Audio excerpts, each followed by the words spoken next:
Good morning, students. So, how are you all? I hope you all are fine. So, children, as we know that chapter 9, solar radiation, heat balance and temperature is going on, and in this chapter we already discussed about the solar radiation.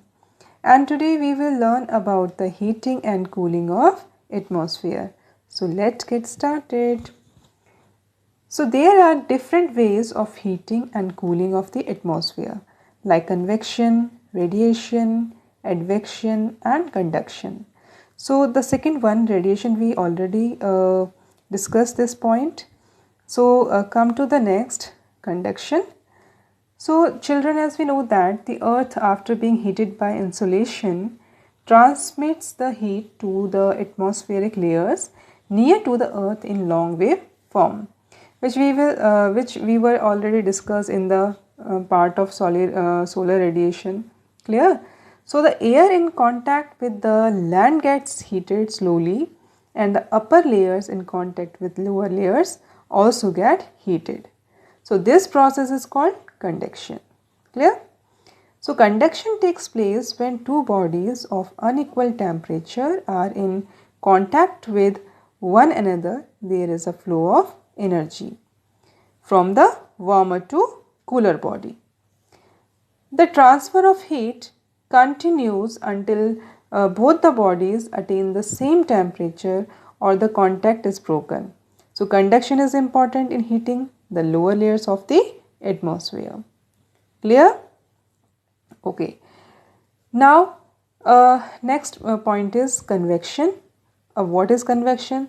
So the air in contact with the earth rises vertically on heating in the form of currents and further transmits the heat of the atmosphere. So this process of vertical heating of the atmosphere is known as convection. So the convective transfer of energy is confined only to the troposphere.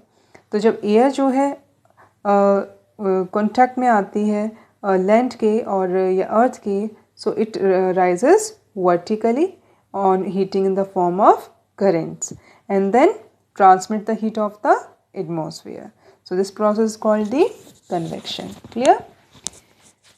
Next is advection.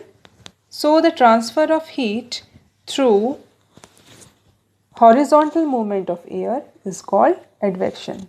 So here heat का जो movement है वो कैसा है, horizontal form में है, और convection form में क्या था, जो heat है वो जो rise up हो रही थी vertical form में हो रही थी. So this is the difference between the convection or advection. Clear? So the horizontal movement of the air is relatively more important than the vertical movement. If we talk about the middle latitude means it is around 23.5 degree to 66.5 degree north and south. So most of the day and night variation in daily weather are caused by advection alone. Okay? What is advection? The transfer of heat through horizontal movement of air is called advection. So in tropical regions, particularly in northern India, during summer season, local winds called Lu is the outcome of advection process. Clear? Okay, now come to the next, which is terrestrial radiation. So the insolation received by the earth is in short waves forms and heats up its surface.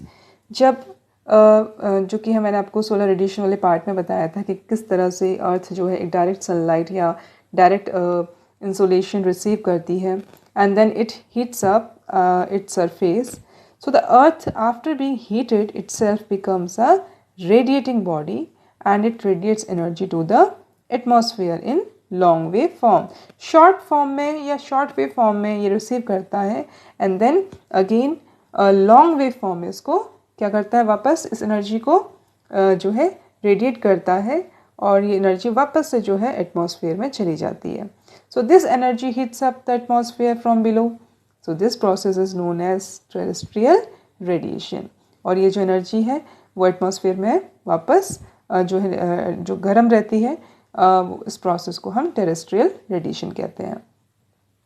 So the long wave radiation is absorbed by the atmospheric gases, particularly by carbon dioxide and the other greenhouse gases. Thus the atmosphere is indirectly heated by the Earth's radiation. Children, when we were discussed about the solar radiation, so that time I taught you about the radiation, जो भी अर्थ radiation को receive कर रहा है और उसकी जो atmospheric layer है, तो वहाँ तक पहुँचने में सन को या सन की रोशनी को बहुत टाइम लगता है। वो कई सारे लेयर्स को क्रॉस करते हुए वहाँ पे आती है और एटमॉस्फेयर जो है उसको क्या करता है, एक ब्लैंकेट का काम करता है, उसको प्रोटेक्ट करता है फ्रॉम द UVA और द UVB रेज। सो तो बहुत ही कम अमाउंट में जो है सनलाइट या इंसुलेशन जो है अर्थ तक पहुंचता है और वापस रिफ्लेक्ट हो जाता है। सो अब एटमॉस्फेयर जो गर्म हो रही है वो किसकी वजह से गर्म हो रही है, केवल अर्थ सरफेस जो हीट हो रही है या अर्थ का जो रेडिएशन है केवल उसकी वजह से ही वो हीट अप होता है, एटमॉस्फेयर ये गर्म होता है। And in if we talk about the radiation of like long wave radiation, it is observed by the atmospheric gases like carbon dioxide and the greenhouse gases also. So the atmosphere in turn radiates and transmits heat to the space. So finally the amount of heat received from the sun is returned to space. तो जो भी सन से हमने energy receive की वो वापस कहाँ चली गई, स्पेस में चली गई.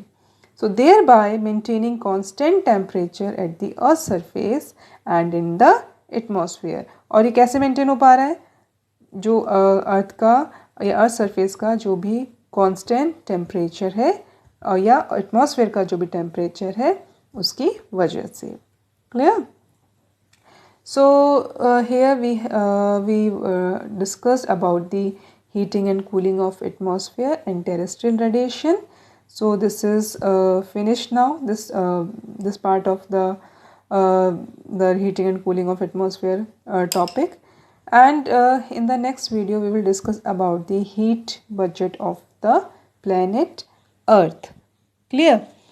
So इसको हम डिस्कस करने वाले हैं हमारे नेक्स्ट वीडियो में with the help of the diagram also. So till then take care and bye.